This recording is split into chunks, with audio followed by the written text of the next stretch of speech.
आज जो हम आपको प्रेजेंट करने वाले हैं वो कुछ सोशली प्रेजेंट एथिकल इश्यूज हैं जो हमारी सोसाइटी के अंदर प्रेजेंट है। हम उनमें से 3 सबसे मेजर इश्यूज जो कि आजकल सबसे ज़्यादा चल रहे हैं उनको देखेंगे।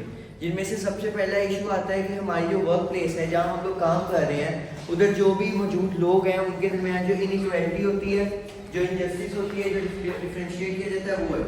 और दूसरी चीज़ ये है कि जो आज के ज़माने में इस टाइम हमारे मुल्क के जो हालात चल रहे हैं, आप सबको पता होगा कि अमीर अमीरतर होता जा रहा है, गरीब गरीबतर होता जा रहा है। हमने उस चीज़ को देखना है, इसको एथिकल इशू में कहा जाता है पोवर्टी एलिगेशंस। और थर्ड चीज़ जो हम देखेंगे वो होगा एलजीबीटीक्यू के rights. First of all we are not supporting LGBTQ. हमारे इस्लाम में वो बिल्कुल मना है, अल्लाह का सबसे नाम सुजीदा अमल है। इसमें हम सिर्फ आप लोगों को ये बताएंगे कि वो किस तरह गलत है और किस तरह सोसाइटी जो है उसको सही प्रूव करने की कोशिश कर रही है।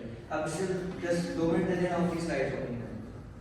आज का जो हमारा टॉपिक है वो है एथिकल इशू। सबसे पहले मैं स्टार्ट करना चाहूँगा हमारे जो नेशनल पोइट है मोहम्मद कलाम इकबाल, उनके एक कॉल से कि तू खुद को बदल, तेरी तकदीर बदल जाएगी। तेरी तकदीर नहीं बदलेगी जब तक तू खुद को नहीं बदलेगा। जाहिर सी बात है, हम खुद को नहीं बदलते तो हमारी तकदीर कैसे बदल सकती है। तो हम डेली अपने कपड़े चेंज कर सकते हैं लेकिन हम अपनी पुरानी आदतें नहीं बदल सकते। हम डेली अपना खाने के रूटीन चेंज कर सकते हैं लेकिन हम अपनी वो पुरानी बातें नहीं बदल सकते। तो अगर हम अपनी आदतें और अपनी बातें थोड़ी सी बदल के और खुद में चेंज लेके आए और एथिकल इशूज को गौर करें और अपने अंदर एथिक्स लेके आए तो हम हर गोल अचीव कर सकते हैं। वो चाहे रिलेशनशिप का गोल हो, चाहे लाइफ का गोल हो, चाहे आपके फ्यूचर गोल हो। तो इंशाल्लाह हम आपको अच्छा रहेगा। Thank you. सबसे पहले हम बात कर रहे हैं सोशल एथिक्स की। सोशल एथिक्स जो है वो हमारे मॉरल प्रिंसिपल्स और वैल्यूज हैं जो कि हमें एज ए इंडिविजुअल गाइड करती है कि हमें सोसाइटी में कैसे रहना है, कैसे इंटरेक्ट करना है, कैसे हमें किसी अगले बंदे से मिलना है, जुड़ना है। बाद सोशल जस्टिस आती है। सोशल जस्टिस जो है वो सोशल एथिक्स का सबसे बड़ा हिस्सा है। इसमें यह है कि एक इंसान जो सोसाइटी में रह रहा है वो अपनी सोसाइटी के साथ जस्टिस कैसे करेगा। जस्टिस किस तरह की जा सकती है, वो उस सोसाइटी में रहने वाले लोगों के साथ अच्छी तरह मिले जुले, अपने इर्द गिर्द के माहौल को साफ रखे। अब इसमें सोशल एथिकल जो प्रॉब्लम्स हैं हमारी सोसाइटी में, उनमें सबसे बड़ी प्रॉब्लम आज के दौर में जो है वो है racial and gender equality in work place. Racism इस टाइम दुनिया में सबसे बड़ी चीज़ चल रही है, जो एक इशू है और ये इशू सबसे ज़्यादा अमेरिका में पाया जा रहा है, जहाँ पे ब्लैक पीपल जो हैं उनको वो डिस्करेज किया जाता है, उनको वो लोग अपने साथ नहीं मानते, उनको वो लोग आप कह सकते हैं कि बहुत ज़्यादा बेइज्जत करते हैं, उनको वो लोग क्रिमिनल समझते हैं, वो वाइट पीपल्स को प्रीफर करते हैं। इसमें सबसे जो इम्पोर्टेंट एस्पेक्ट है वो ये है कि जो सोसाइटी है वो फेयर कलर को प्रमोट करती है। ये हमारे ब्यूटी स्टैंडर्ड्स में आ जाता है, क्योंकि आजकल हम लोगों ने ब्यूटी स्टैंडर्ड्स ही ऐसे बनाया है। फॉर एग्जाम्पल हम एक लड़की है जो कि जॉब इंटरव्यू के लिए जा रही है, तो वहाँ पे उसके ये नहीं देखा जाएगा कि वो लड़की जो है वो कितनी क्वालिफाइड है, उसका एक्सपीरियंस कितना है, उसकी स्किल्स कितनी है। देखा जाएगा कि वो चिट्टी है, गोरी है, उसका दिखने में कैसी है। सिर्फ फेशियल और रेशियल डिस्क्रिमिनेशन होगी वहाँ पे। ये ब्लैक एंड व्हाइट का कोई कंसेप्ट ना हो, बिकॉज जब आप सल्लल्लाहु अलैहि वसल्लम ने कह दिया कि किसी गोरे को किसी काले पर, किसी काले को किसी गोरे पर कोई फौकियत हासिल नहीं, तो हम कौन होते हैं कि उनके अमल को मदद करें।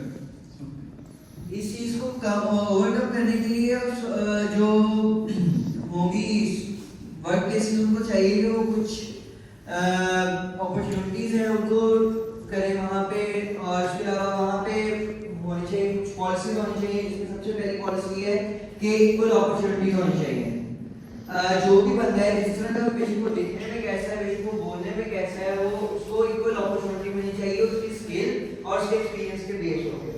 उसके बाद आता है कि उनको जो है वो इक्विटी मिलनी चाहिए, और सेकेंडली थर्ड पॉइंट पे आता है कि उनको जो है एक इंक्लूसिव वर्क एनवायरनमेंट मिलना चाहिए, उनकी डाइवर्सिटी का रिस्पेक्ट करनी चाहिए जहाँ पे, और एनवायरनमेंट ऐसा होना चाहिए कि हर एम्प्लॉय सेफ फील करे। और इसके बाद इस बायस जो भी है कि भाई वाइट है ब्लैक है, इस चीज़ को खत्म करना चाहिए। वर्क पॉलिसीज फ्लेक्सिबल होनी चाहिए और लीडरशिप कमिटमेंट होनी चाहिए।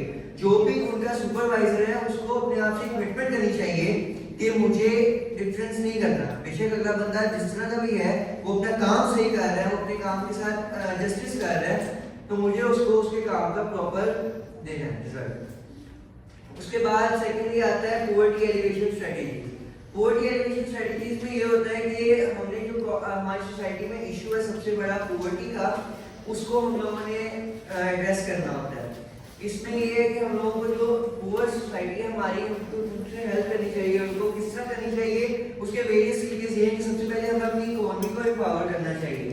इसमें इकोनॉमिक अपॉर्चुनिटीज हम क्रिएट कर सकते हैं, जिसमें हम जॉब्स क्रिएट कर सकते हैं, वोकेशनल ट्रेनिंग हो सकती है, माइक्रो फाइनेंस प्रोग्राम हो सकते हैं। जैसे कि आपको पता हो कि हमारे मुल्क में सबसे ज्यादा जो जॉबलेस पर्सन है वो कराची में है, और इस टाइम जेडीसी फाउंडेशन ने एक वो माइक्रो फाइनेंस प्रोग्राम्स लॉन्च किए हैं उन्होंने अपने, और उन्होंने अमेज़न ट्रेनिंग्स लॉन्च की हैं ताकि लोग अपना खुद कमा सकें। उसके बाद एजुकेशन और स्किल डेवलपमेंट होनी चाहिए। गवर्नमेंट को चाहिए कि वो बच्चों के लिए स्कूल्स बनाए जो कि फ्री ऑफ कॉस्ट हो, वहाँ पे हर बच्चे को एक अच्छी तालीम मिलनी चाहिए और उनका फ्यूचर सिक्योर करना चाहिए। उसके बाद जो नेक्स्ट सबसे बड़ी प्रॉब्लम है वो है एलजीबीटीक्यू राइट्स। एलजीबीटीक्यू पे आप में से किसी को नॉलेज होगी एलजीबीटीक्यू के बारे में? क्या क्या नॉलेज है आपको, कोई बताना चाहेगा? सर स्टूडेंट्स आपके लिए बता रहे हैं, आप कुछ बता रहे हैं।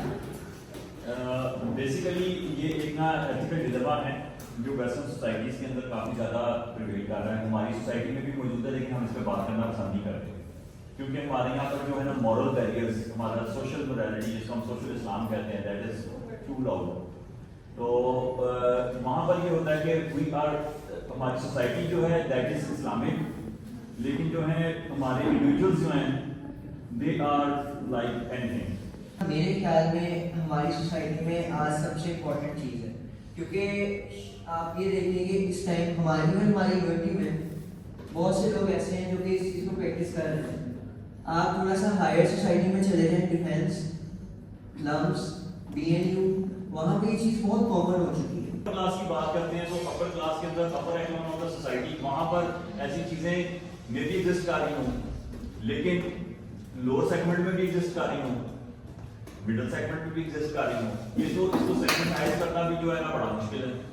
ठीक है, होता क्या है कि हम लोग जो अपर क्लास है वो ऑलरेडी लाइमलाइट में हम उनको तकरीबन लेकर आते हैं। पापराजी टाइप उनके पीछे कोई लगे रहते हैं, फोटोग्राफर या उनके स्कैंडल निकालने के लिए लोग उनके पीछे लगे रहते हैं, तो वो जल्दी में शुरू हो जाते हैं। सॉरी ऐसी बात कर रहा हूँ, किसी पब्लिक फिगर की एग्जांपल ले सकते हैं इसमें? किसकी? किसी पब्लिक फिगर की एग्जांपल ले सकते हैं? पब्लिक फिगर की अभी रिसेंटली पाकिस्तान के कुछ शोबिस के सिंगर्स ने जाके यूएसए में जो था इस तरह की कोई उन्होंने अपने राइट्स को क्लेम किया है। Yes that's all from our side. आप में से किसी का कोई क्वेश्चन है तो वो फ्रैंकली पूछ सकता है हमसे। आपने बात की कि इकोनॉमिक एम्पावरमेंट, मतलब जैसे जेडीसी की आपने एग्जांपल दी, तो वो गवर्नमेंट की ऑर्गेनाइजेशन नहीं है, वो तो मतलब प्राइवेट है, प्राइवेट ऑर्गेनाइजेशन है, प्राइवेट के काम कर रही है। अगर गवर्नमेंट पे देखा जाए गवर्नमेंट लेवल पे, तो गवर्नमेंट गवर्नमेंट इससे बात कर सकती है कि गवर्नमेंट को पहले चाहिए कि वो फॉरेन पॉलिसीज पे लिंक करें। फॉरेन पॉलिसीज बाहर के अपने ताल्लुकात अच्छे करें, बाहर से कॉम्पीट करें, लोगों को जॉब्स मिलेंगी। गवर्नमेंट को चाहिए वो अपनी इकोनॉमी को एम्पावर करने के लिए लोगों को जो है वो एजुकेशन दे, सेमिनार्स करें। जो जेडीसी जो काम कर रही है, जो कैंप जेडीसी ने लगाया है, वो कैंप हमारी गवर्नमेंट भी लगा सकती है। तो इससे गवर्नमेंट की मांग है। आपने फॉरेन पॉलिसी के बारे में बताया, जब हमारी प्रोटेक्शन होती है किसी भी चीज़ से रिलेटेड, अगर हमारी इसकी कॉस्ट इस तरह हमारी जो पेट्रोल या डीजल की प्राइस ज़्यादा है, अगर एक इंडस्ट्री का बता है तो उसके ऊपर स्पेंड करना है, मतलब वो अपना हमको पानी वगैरह तो पानी के बाद उसके ऊपर प्रोटेक्शन बनेगी, फिर उसकी कॉस्ट जो होगी ना वो हाई होगी और प्राइस भी डेफिनेटली हाई होगी। तो इसी तरह वो मार्केट में जाके हमारा जो पाकिस्तान की मार्केट है उसमें वो हाई वैल्यू होगा। अगर दूसरी तरफ देखा जाए तो इंडिया में या किसी और कंट्री में तो वही उनकी लो प्रोडक्शन या चीज़ों की कॉस्ट कम होगी, तो लेकिन वो उनका दूसरा लेवल जो कंट्री लेवल पे उनकी इंटरनेशनल लेवल पे जो पाकिस्तान की अप होगी और दूसरी कंट्री की डाउन होगी, लेकिन उनको तो दूसरी कंट्री को ज़्यादा कहेंगे हम आपसे प्रोडक्शन लेंगे, मतलब आपसे चीज़ें वो इसमें ये चीज़ आती है कि फॉर एग्जाम्पल आप आलू बेचने गए हो भाई, एग्जाम्पल ले लेते हैं। आपने आलू लगाए हैं 10 रुपए किलो, आपके साथ वाले ने लगाए हैं 8 रुपए किलो, और एक बायर आता है वो किससे जाके लेगा? ये आपका 8 वाले से लेगा और 8 वाले को कहेगा कि भाई तुम प्रोडक्शन ज्यादा करो, लेकिन अब उसको ये नहीं पता कि तुम्हारी चीज ज्यादा अच्छी है और अगले की मेरी उस क्वालिटी की नहीं है। आज के दौर में हम किस चीज के पीछे भाग रहे हैं, हमें चीज सस्ती मिले, हम क्वांटिटी के पीछे भाग रहे हैं, क्वालिटी के पीछे नहीं भाग रहे। और किसी का कोई क्वेश्चन है? Thank you. मैं होप करता हूँ कि आप गाइस जो है फ्यूचर में आप लोग किसी कंपनीज में जाएंगे, वहाँ आप लोग इन चीज़ों का और एथिकल वैल्यूज